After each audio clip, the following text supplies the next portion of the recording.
My family didn't invite me to Christmas, but they had the nerve to send me a $52,000 invoice for my sister's car. I picked up the phone, called the bank, and said, "Repossess it. I'm done." Imagine discovering your own mother forged your name on a $52,000 car loan for your entitled sister. For me, being excluded from my family's Christmas wasn't just painful, it was a cruel prelude to that ultimate betrayal.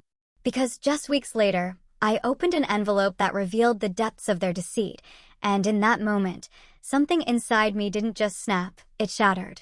This wasn't just about money, it was about 10 years of financial manipulation and emotional blackmail finally culminating in a shocking, undeniable truth. They pushed too far, and that's when I made a call that changed absolutely everything. If you're watching this from a family gathering, please cherish those genuine connections.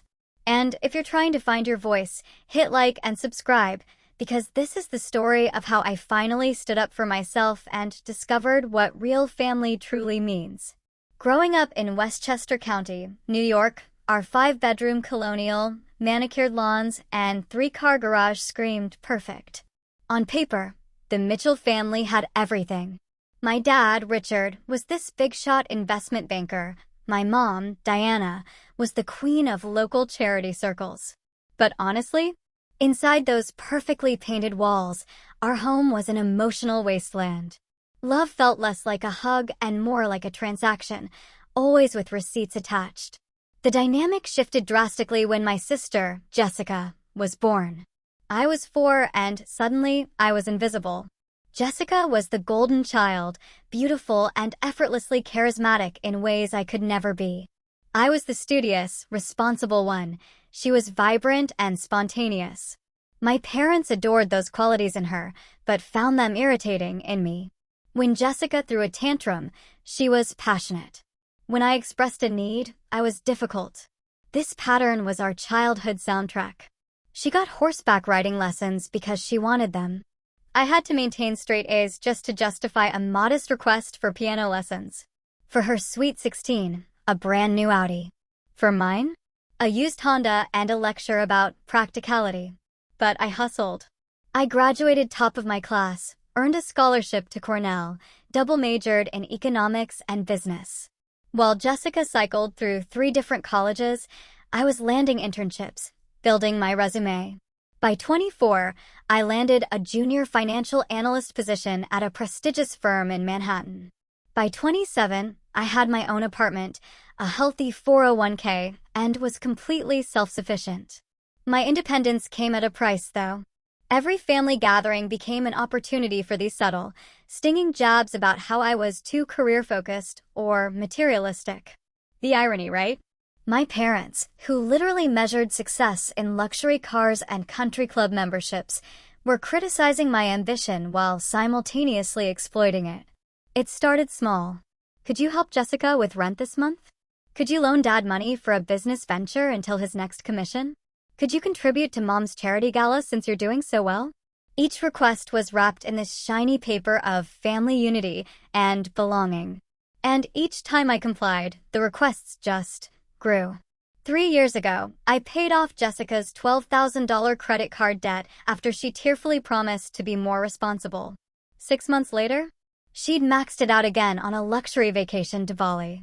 When I dared to express my frustration, my mother pulled me aside. "Amber, darling, Jessica just experiences life differently. She'd coo, and you're so blessed to have financial stability." Last year, I covered my parents' property tax bill because they claimed to be a little short. This was the same month they bought a vacation home in the Hamptons.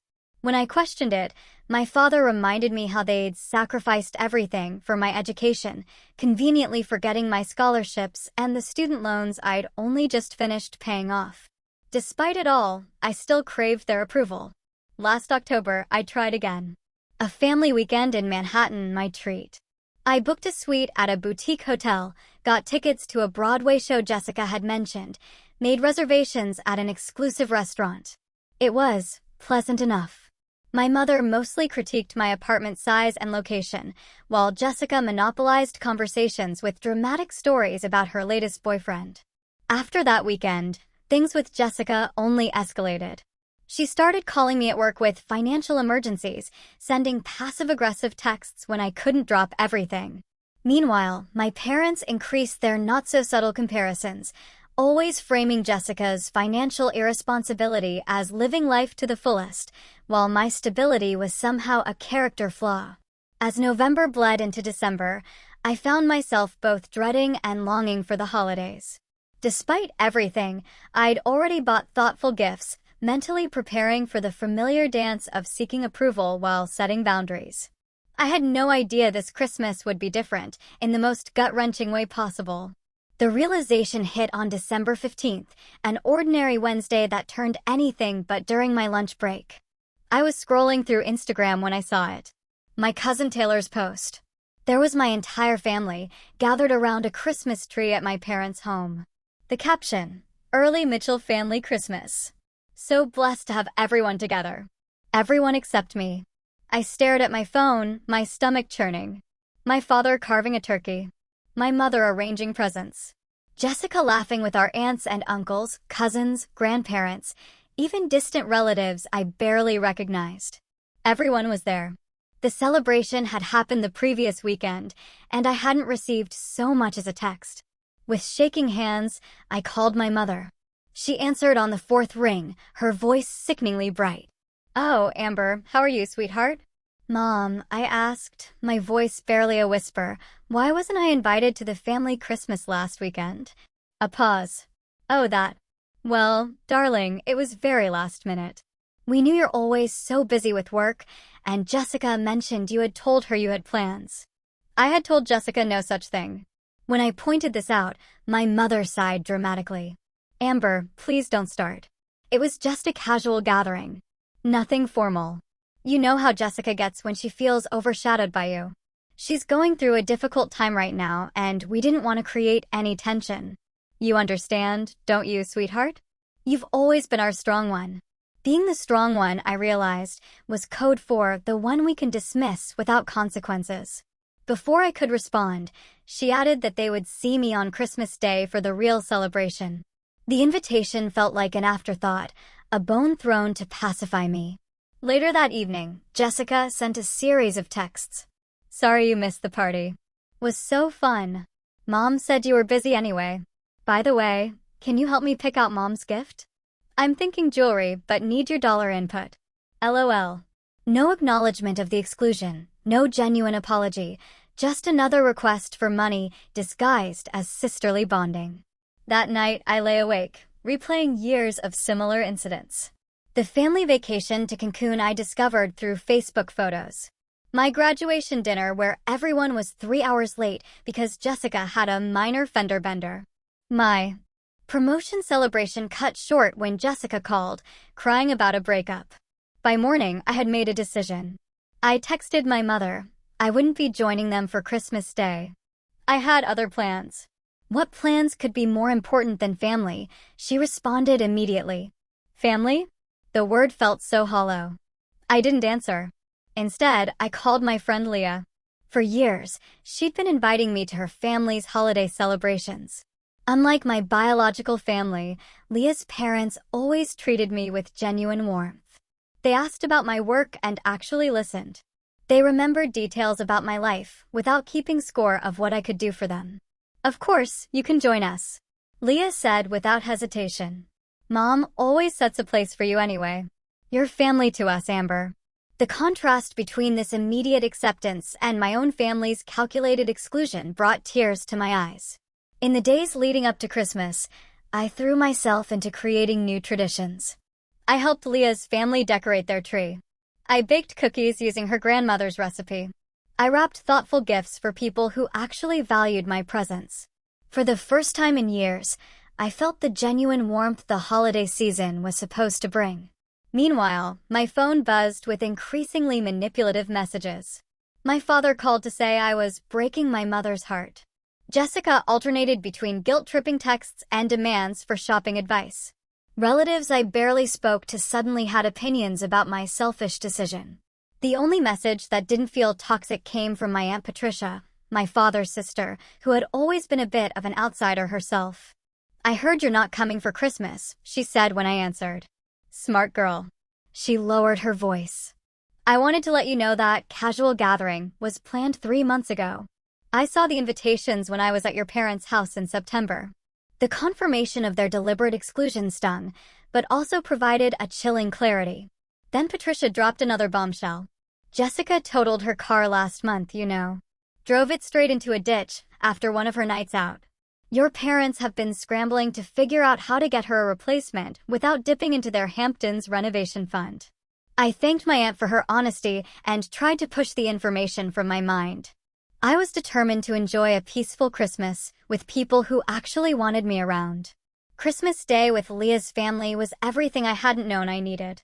We ate too much, played board games, shared stories without agenda or manipulation. Nobody kept score of who gave what or commented on my career choices. When Leah's father toasted to family, both born and chosen, I felt a sense of belonging I hadn't experienced in years. I returned to my apartment that night with leftover pie, genuine hugs, and an invitation to their New Year's celebration.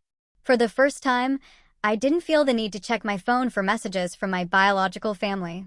I was beginning to understand that family should add to your life, not drain it. Little did I know, my journey to this realization was about to accelerate dramatically. January arrived with New York's typical post-holiday gloom, gray skies, dirty snow, and the collective hangover of returning to normal life. After the festive season, I threw myself back into work, finding comfort in spreadsheets and projections that behaved according to logical rules, unlike family dynamics. 3 weeks after Christmas, I was starting to feel like myself again. The hurt of the exclusion had faded to a dull ache. I was focusing on my New Year's resolutions, setting better boundaries, prioritizing genuine relationships, and finally taking that financial certification course I'd been postponing. Then, the envelope arrived. It was Thursday evening. Among the usual bills and flyers was a thick manila envelope with my parents' return address. No note, just my name and address in my mother's elegant handwriting. Curious, I opened it while riding the elevator to my apartment. Inside was a stack of papers. The first page? An invoice for $52,000 from Luxury Motors of Westchester. Purchaser, Jessica Mitchell. Cosigner, Amber Mitchell. I almost dropped the papers in shock. Below the invoice was loan documentation for a brand new Mercedes GLA Coupe with monthly payments of $1,138 for 60 months. My signature appeared on the cosigner line. A signature I had never provided. My hands trembling, I fumbled with my keys and barely made it inside my apartment before collapsing onto my couch. I flipped through the remaining papers, insurance documents, extended warranty information, and a handwritten note from Jessica. Thanks for helping with the new car. The old one was totaled, and I needed reliable transportation. Mom and Dad said you'd understand since you're doing so well. Payment details attached. First one due February 1st. Love you, sis. Zoxo. The casual entitlement of that note made my stomach turn. I immediately called my parents, my heart pounding. My father answered on the second ring. Amber, did you get the paperwork we sent? Dad, what is this? I choked out. I never agreed to co-sign for Jessica's car. That's not my signature. Now, Amber, he said, using that patronizing tone he'd perfected over the years. Don't be dramatic. We knew you'd want to help your sister. She's been through a trauma with the accident. The accident that was her fault because she was driving drunk. I countered, recalling Aunt Patricia's revelation. That's beside the point. She needs a car for her new job. What new job? As far as I knew, Jessica hadn't held steady employment in years. She has an interview next week, he admitted. But she needs to make a good impression. The Mercedes will help with that. The absurdity of the statement would have been comical if it weren't so infuriating. Dad, someone forged my signature. That's fraud. I never agreed to this. Your mother signed for you, he said dismissively. We knew you'd be difficult about it, but family helps family. You make more than enough to cover the payments. I was speechless. The casual admission of fraud, the assumption that my income was theirs to allocate, the complete disregard for my autonomy. It was breathtaking in its audacity. This is illegal, I finally managed. I'm not paying for Jessica's car. Don't be selfish, Amber. After everything we've done for you. I hung up. Within minutes, my phone exploded with texts from Jessica. Dad said you're being difficult about the car. I need this car, Amber. You're so selfish. You don't even drive a Mercedes, so why do you care? If you don't help me, I'll be stranded. Each message amplified my disbelief. I turned off my phone and poured myself a generous glass of wine, trying to process what had just happened. The next morning, I called in sick to work for the first time in 3 years. I needed to understand exactly what I was dealing with. A quick online search confirmed my suspicions. If my name was fraudulently added as a cosigner, I could potentially be held liable for the loan unless I reported the fraud. With growing unease, I logged into my bank accounts. What I found sent a chill down my spine. Someone had attempted to access my main savings account the previous day, the account where I kept my emergency fund and down payment savings for a future home. Thankfully, the attempt had triggered a security alert due to unusual activity, and the bank had frozen the account pending my verification. When I called the bank, they confirmed the attempt had come from a recognized device, my old laptop, which I had given to my parents last year when I upgraded. The sense of violation was overwhelming. While I had been processing the car loan fraud, they had actually attempted to directly access my savings. This wasn't just entitlement, it was calculated theft. That afternoon, I received an email from my mother. Amber, your father is very disappointed in your reaction. Jessica is heartbroken that you would abandon her in her time of need. As your mother, I must say, I raised you better than this. Family stands together. The car has already been purchased, and Jessica loves it. Don't ruin this for her. She's planning to post about it on Instagram this weekend and wants to thank you publicly for your generosity. Don't embarrass her by creating drama. The email perfectly encapsulated our family dynamic. My feelings? Irrelevant. Jessica's wants? Paramount. My only value? What I could provide. The mention of social media was particularly telling. Appearances mattered more than ethics or legality. By the end of the day, my shock had transformed into something else entirely, determination. For the first time, I saw my family's behavior with perfect clarity. This wasn't love. This wasn't even family. This was exploitation. And it had gone on long enough. I made an appointment with a lawyer for the following day. Then I called Aunt Patricia. I'm not surprised, she sighed after I explained. They did something similar to your cousin Ryan a few years ago with one of their timeshare purchases. He ended up paying rather than fighting it. They're counting on you doing the same. Not this time, I said, surprising myself with the firmness in my voice. Not anymore. The lawyer's office was in a converted brownstone in Midtown, warm wood interiors contrasting with the January chill outside. Natalie Hoffman, the attorney Leah had recommended, reviewed the documents with a practiced eye, her expression growing increasingly concerned. This is textbook fraud, she said finally, removing her reading glasses. Your mother forged your signature on a legally binding financial document. The fact that she's your mother doesn't make it any less criminal. What are my options? I asked, clutching my coffee cup for warmth. You have several, she replied candidly, none of them pleasant. You can report the fraud to the police, which would likely result in criminal charges against your mother. You can report it to the bank and dealership as fraud without pressing charges, though they might pursue their own action. Or you can pay for a car you never agreed to buy. Put so bluntly, the choice seemed obvious. Yet, decades of conditioning made me hesitate. If I report the fraud, what happens to the car? Most likely repossessed. Unless your sister or parents can qualify for the loan without you. Given what you've told me about their financial habits, that seems unlikely. I nodded, processing this information and my relationship with my family. Natalie gave me a sympathetic look. I can't advise you on that aspect, but ask yourself, what kind of relationship do you currently have with people who would commit fraud against you? It was a fair question, and one that haunted me as I left her office with a clear legal strategy, but an emotional maelstrom. When I turned my phone back on, I had 17 missed calls and 36 text messages. My father had escalated to threats. If you pursue this fraud nonsense, you can consider yourself cut off from this family permanently. Your mother is beside herself with your ingratitude. Jessica had alternated between rage and manipulation. I already showed everyone my new car. How could you do this to me? I told you about the job interview. I need to make a good impression. Remember when I covered for you when you crashed Dad's boat? You owe me. I had never crashed our father's boat. The fabricated leverage was almost impressive in its desperation. Even extended family members had been enlisted. Cousins I spoke to maybe once a year were suddenly messaging me about family loyalty and helping those in need.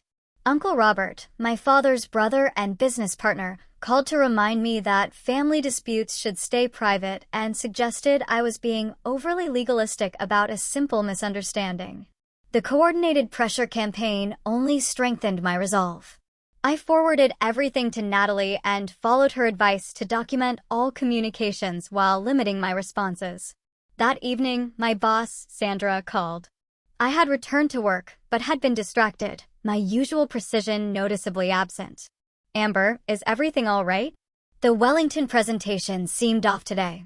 And that's not like you. I hesitated, then decided on honesty. I'm dealing with a family situation. My parents forged my signature on a car loan for my sister. I'm working with a lawyer to address it. The silence on the other end lasted several seconds. I see, Sandra finally said. That's significant. Do you need some time off? No, I said quickly. Work is actually helping me stay grounded, but I might need a flexible schedule for some legal appointments. Of course. And Amber, don't let anyone take advantage of you, family or otherwise. I learned that lesson the hard way. The unexpected support from my boss contrasted sharply with my family's behavior. It reinforced what I was slowly coming to understand. Respect wasn't determined by blood relation. 2 days later, I discovered someone had attempted to access my investment accounts. The attempt failed due to two-factor authentication, but the pattern was clear. I immediately changed all my passwords and security questions, removing any information my family might know. Then my mother called. Amber Elizabeth Mitchell, she began, using my full name as she always did when laying on guilt. We need to discuss this car situation like adults. Your father and I are hosting dinner tomorrow night. Jessica will be there. We expect you at 7. It wasn't an invitation. It was a summons. In the past, I would have complied immediately, eager for any opportunity to win their approval. This time, I agreed for entirely different reasons. I needed to set boundaries face to face. The next evening, I arrived at my parents' house exactly on time. The familiar colonial looked the same as always, perfectly maintained, impressively imposing, and utterly cold. Through the front window, I could see Jessica's new Mercedes parked prominently in the driveway, while my parents' vehicles were tucked away in the garage. My mother answered the door with an air kiss that didn't quite reach my cheek. Finally ready to be reasonable, she asked, leading me to the dining room where my father and Jessica waited. Jessica was scrolling through her phone, barely looking up. My father stood by the fireplace, tumbler of scotch in hand, his expression a practiced blend of disappointment and authority. Sit down, Amber, he said, gesturing to the chair across from Jessica. Your mother has prepared your favorite meal. Let's discuss this calmly. My favorite meal was actually Jessica's preference. I had disliked beef stroganoff since childhood, a detail they had never bothered to remember. Before we begin, my father continued as my mother served the food, I want to express our disappointment in your handling of this situation. Involving a lawyer, threatening fraud charges. This isn't how our family operates. How does our family operate, Dad? I asked quietly. By forging signatures? By attempting to drain my savings accounts? By excluding me from family gatherings and then expecting me to finance Jessica's lifestyle? Jessica slammed her fork down. Oh my God, are you still whining about Christmas? It was just a small gathering. It was our entire extended family, Jessica. Everyone but me. Because you're so judgmental.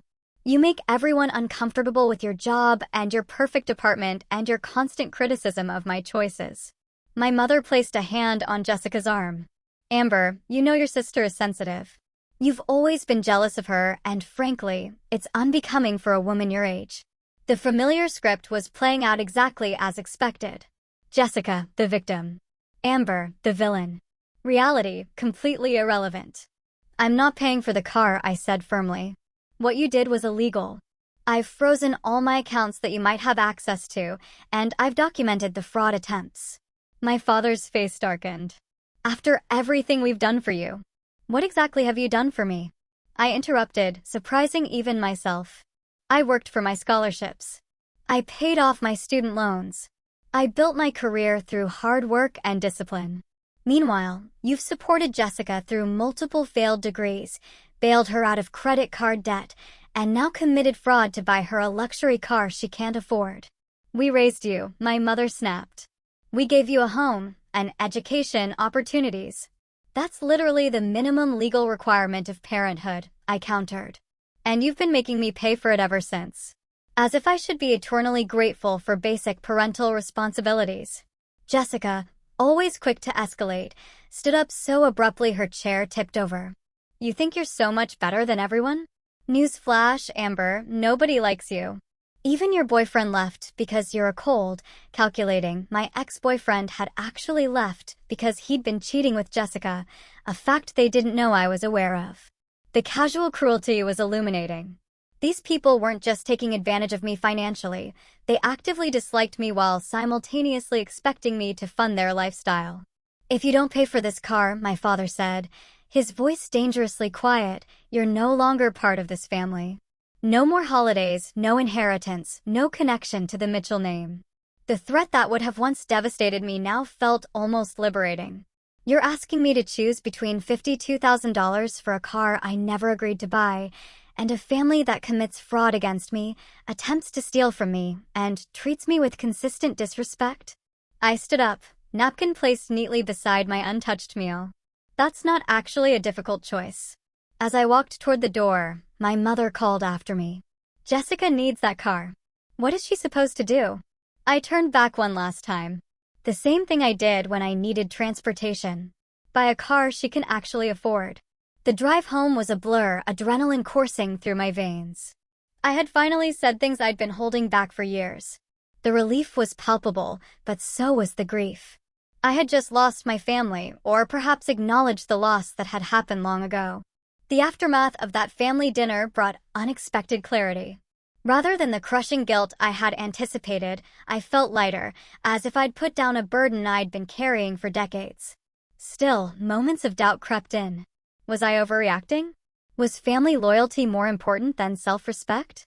Had I irreparably damaged relationships that should be preserved at any cost? These questions followed me through sleepless nights and distracted workdays. I started seeing a therapist, Dr. Laura Chin, who specialized in family trauma. During our second session, she asked a question that stopped me cold. Amber, if a friend told you this story about their family, what would you advise them to do? The answer came immediately. I'd tell them to run and never look back. Why is it different when it's your own experience? I had no good answer. Meanwhile, my family escalated their campaign. Jessica posted photos of herself with the Mercedes on every social media platform, tagging me with captions like, "Best sister ever," "Blessed family support," and "When your sister knows you deserve luxury sibling love." The deliberate public narrative made it clear, if I reported the fraud, I would be cast as the villain who took away Jessica's prized possession out of spite. My parents' approach was more direct. They started contacting my friends and colleagues, sharing edited versions of the situation that painted me as mentally unstable and ungrateful. Several coworkers mentioned receiving concerned calls from my mother about my fragile state and financial confusion. My father even called Sandra, my boss, expressing worry about my ability to handle client funds given my emotional problems regarding family financial obligations. Fortunately, Sandra saw through the manipulation.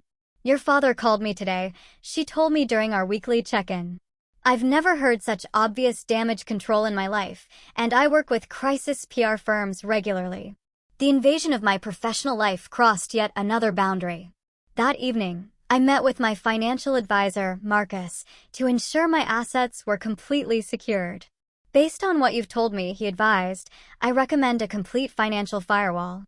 New accounts at different institutions, updated beneficiaries on all policies, and a thorough credit check to make sure there aren't other surprises lurking."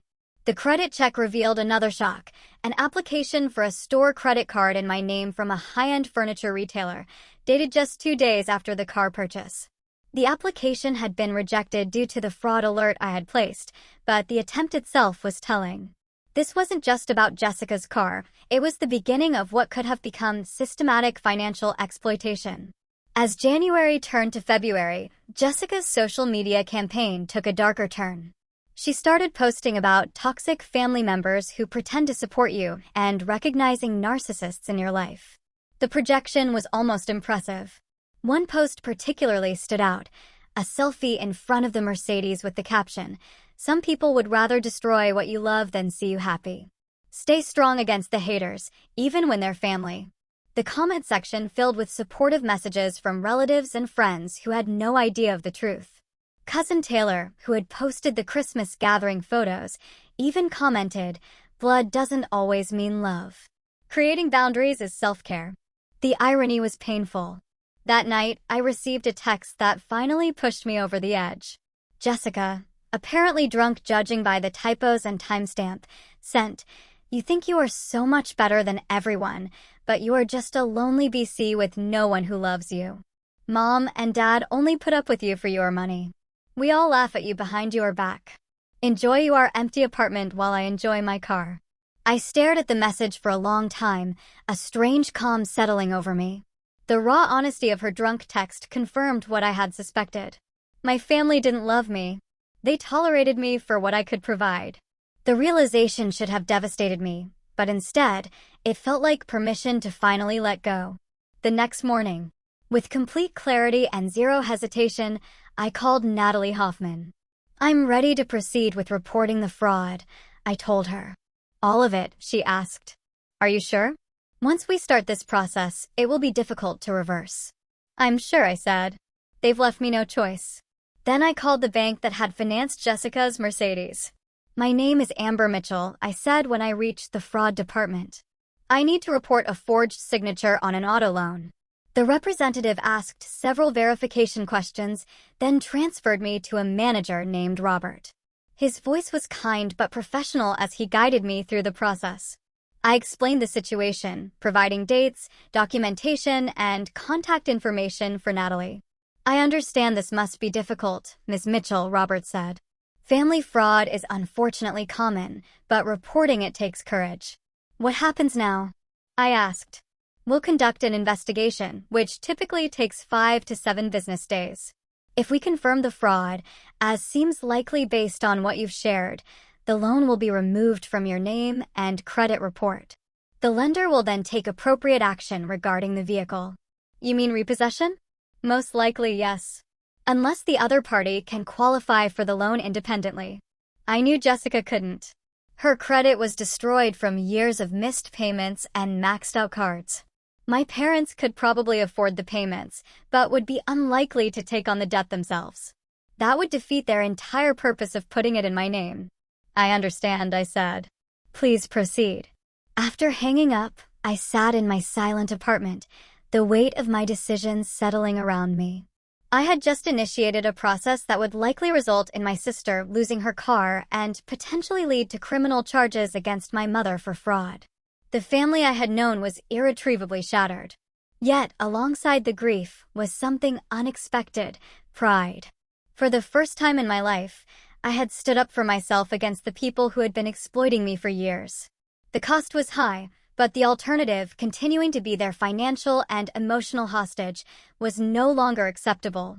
I picked up my phone and texted Leah. I did it. I reported the fraud.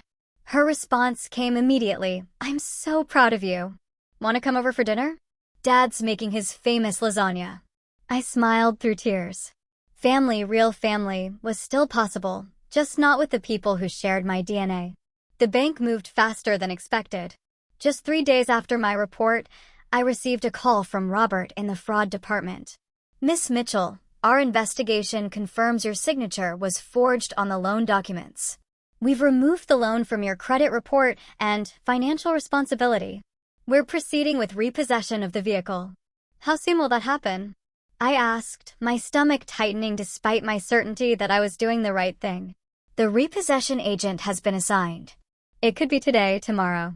They don't provide specific timing for obvious reasons." I thanked him and hung up, bracing myself for the fallout. It came even sooner than I anticipated. Less than 2 hours later, my phone exploded with notifications. Jessica was calling repeatedly, leaving increasingly hysterical voicemails between texts. They took my car. How could you do this to me? I am stranded at the mall. You ruined my life. I didn't respond. Instead, I blocked her number, something I should have done weeks ago. My parents were next. My father's voice, usually so controlled, shook with rage in his message. What you've done is unforgivable. Your mother is in tears. Jessica is devastated. I never thought my own daughter could be so vindictive and cruel. Don't bother calling back. You're no longer welcome in this house. I blocked their numbers, too, then methodically went through my contacts, blocking every family member who might serve as their proxy. It felt like cutting off limbs, but also like excising a cancer. Social media became a battlefield. Jessica posted a tearful video about her car being stolen due to family betrayal, carefully crafting a narrative that portrayed her as the victim without mentioning the fraud. Relatives and family friends commented with outrage and support, condemning the unnamed villain who had hurt sweet Jessica. I deactivated all my social accounts. The court of public opinion didn't matter. The truth did. The next day, the other shoe dropped. My mother had been contacted by the bank's fraud department. Faced with evidence of the forgery and potential criminal charges, she was scrambling. Her lawyer called Natalie, floating vague offers of family reconciliation and financial restitution if I would withdraw my fraud claim.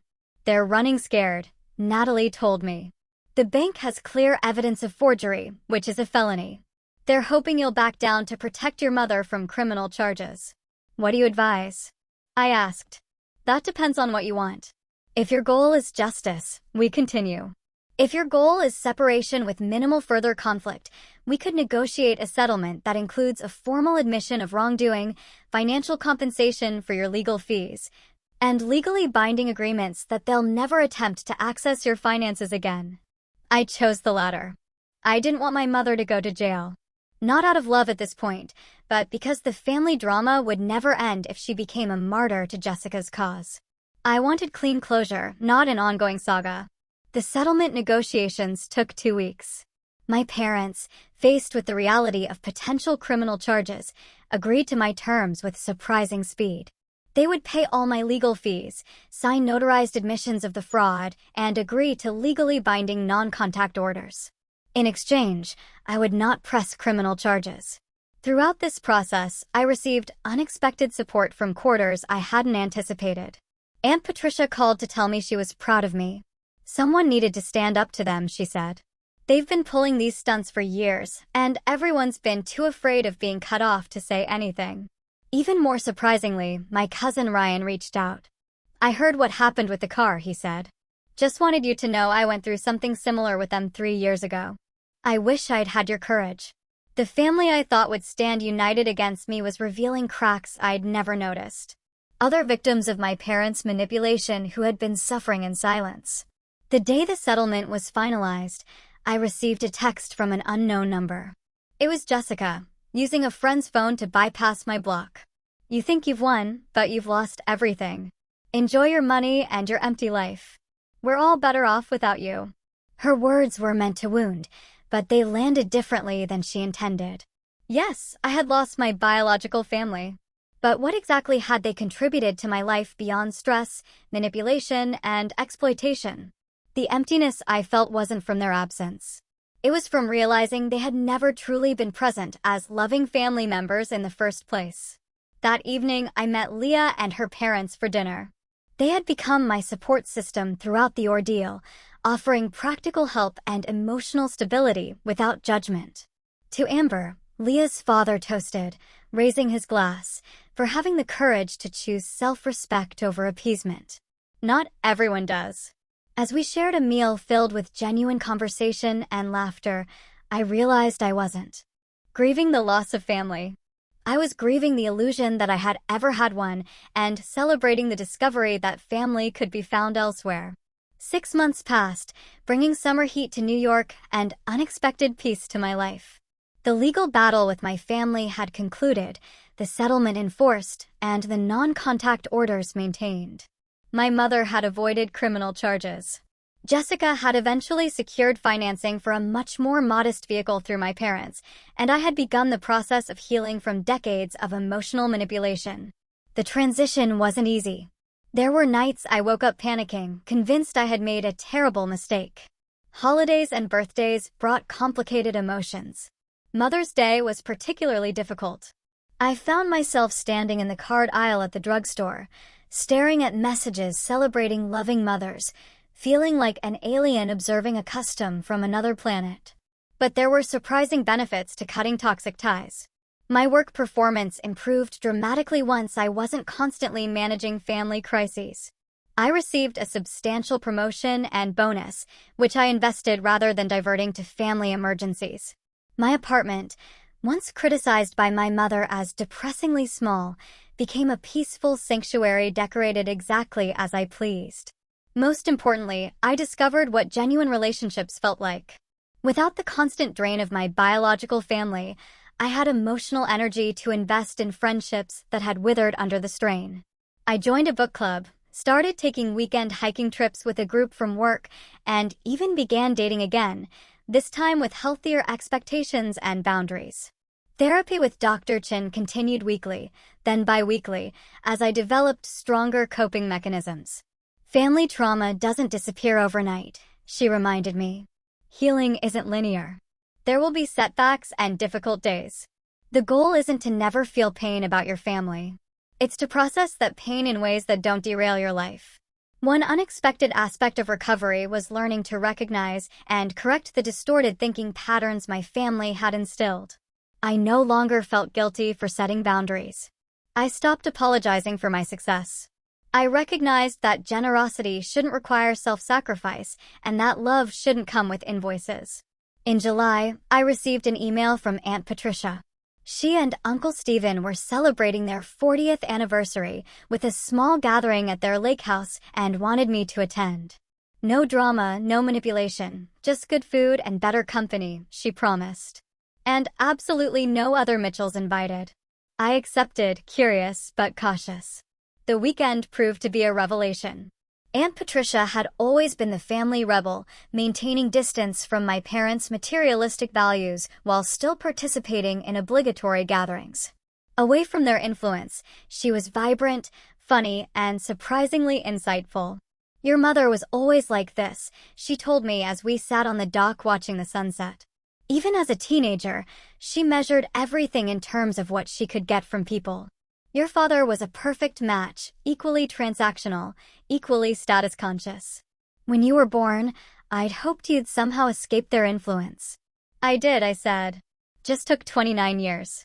She squeezed my hand. Better late than never. The most unexpected reconciliation came in August. My cousin Taylor, who had posted those Christmas photos that revealed my exclusion, reached out via email. Unlike the rest of the family, her message contained a genuine apology. "I've been thinking about what happened at Christmas and everything since," she wrote. "I didn't understand the full situation then, but I've seen how Aunt Diana and Uncle Richard have been rewriting history, and it's opened my eyes to patterns I never noticed before. I'm sorry I participated in hurting you. If you're open to it, I'd like to reconnect on your terms. No pressure." We met for coffee at a neutral location. The conversation was awkward at first, but gradually warmed as we shared our respective experiences with the family dynamic. Taylor revealed that since my departure, Jessica had become increasingly demanding and my parents more openly manipulative with other family members. "It's like they need someone to use," she observed. "When you left, they just redirected to other targets." I felt a pang of guilt, quickly followed by clarity. I wasn't responsible for protecting others from my parents' behavior. Each person had to recognize the pattern and make their own choices. Taylor and I agreed to proceed cautiously with rebuilding our relationship. No family gossip, no pressure to attend events where my parents would be present, just occasional meetups between two adults with shared history. By fall, I had established a new normal. My finances were completely secured. My career was thriving, and my social circle consisted of people who valued me for myself, rather than what I could provide.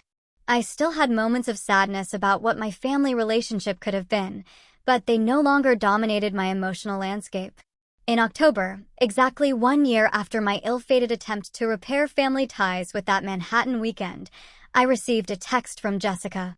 Despite the non-contact order, she had found a way to reach me through a work colleague's phone. "I hate what you did, but I get it now," she wrote. "Dad and Mom have been putting me in charge of Thanksgiving and expecting me to pay for everything. When I said I couldn't afford it, Dad suggested I borrow from my 401k. I remembered what you said about buying things I can actually afford. You were right. Don't respond to this. I'll deny everything if they find out I contacted you. Just wanted you to know." I didn't reply, but I saved the message. It wasn't an apology, but it was an acknowledgement. Jessica was beginning to see the pattern, though whether she would break it remained her choice. As the holiday season approached again, I found myself reflecting on all I had learned. The car invoice that had once seemed like the worst crisis of my life had actually been a gift. The final push I needed to recognize and escape a lifetime of exploitation disguised as family love. I had learned that family isn't defined by DNA, but by mutual respect, genuine support, and love that doesn't come with conditions or receipts. I had discovered that setting boundaries isn't selfish, it's essential for healthy relationships. Most importantly, I had realized that walking away from toxic connections isn't failure. Sometimes, it's the bravest form of self-respect. This Christmas would be different. I had accepted Leah's invitation to join her family at their cabin in Vermont. I had a new tradition of volunteering at a local shelter on Christmas Eve. I had plans for New Year's with colleagues who had become friends. My life wasn't empty without my biological family. It was fuller, healthier, and infinitely more peaceful. The journey hadn't been easy, and it wasn't completely over. I would always carry the scars of my upbringing, the whispers of self-doubt, the reflexive guilt. But I had learned to recognize those thoughts as echoes, not truth. I had discovered that family is something you choose, and love is something you should never have to purchase. If you're watching this and something in my story resonates with you, please know that you deserve relationships that add to your life rather than drain it. Setting boundaries isn't selfish, it's necessary. And sometimes the hardest decisions lead to the most peaceful outcomes. I'd love to hear your thoughts in the comments below. Have you ever had to make a difficult choice for your own well-being? What helped you through it? Don't forget to like this video if it spoke to you, subscribe for more stories of resilience, and share with someone who might need to hear that it's okay to choose yourself sometimes. Thank you for listening to my journey, and remember, real family supports your growth, not your bank account.